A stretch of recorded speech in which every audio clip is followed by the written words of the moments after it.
Assalamualaikum warahmatullahi wabarakatuh. Bertemu kita sekali lagi dalam episod kedua yang bertajuk Ramadan di Rumah Kita. Saya ingin membaca sepotong hadis Rasulullah SAW. Iza ja'a Ramadan futihat abwabur rahmah wa ghulliqat abwabu jahannam wa sulsilatis syayatin.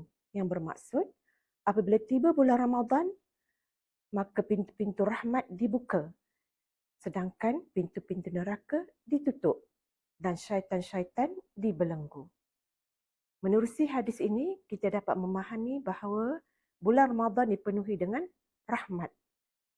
Dan itulah yang kita nak aplikasikan dalam rumah kita dengan menjadikan rumah-rumah sebagai mihrab Ramadan. Apakah yang dimaksudkan sebagai mihrab Ramadan?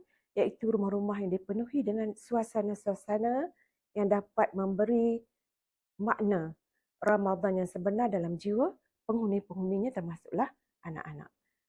Jadi ibu memainkan peranan yang boleh mencetuskan suasana tersebut, contohnya dengan mengajak anak-anak dan ahli keluarga mengadakan tadarus Al-Quran dan mentadabur beberapa ayat pilihan. Juga dapat mengajarkan solat secara berjamaah dan juga ibadah-ibadah yang lain. Ini adalah untuk membentuk jati diri ataupun menyuburkan sifat-sifat mahmudah dalam diri anak-anak yang dapat memberi kesan yang sangat mendalam dalam perkembangan syakhsiah anak-anak itu sendiri.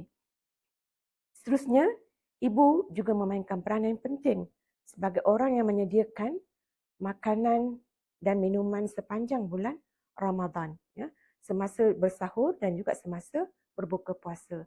Oleh itu, ibu-ibu perlulah menyediakan makanan yang cukup dari segi nutrisinya, ya, supaya makanan yang sihat itu dapat memberi bekalan tenaga kepada orang-orang yang berpuasa dalam rumah kita. Ya. Dan seterusnya, ibu-ibu juga boleh memainkan peranan dengan menceritakan sirah Rasulullah SAW, ya, seperti peperangan Badar yang berlaku dalam bulan Ramadan dan apakah kesannya, apakah iktibarnya kepada anak-anak, iaitu untuk kita memberitahu kepada anak-anak sebenarnya puasa bukan merupakan penghalang untuk melakukan apa jua aktiviti seharian kita.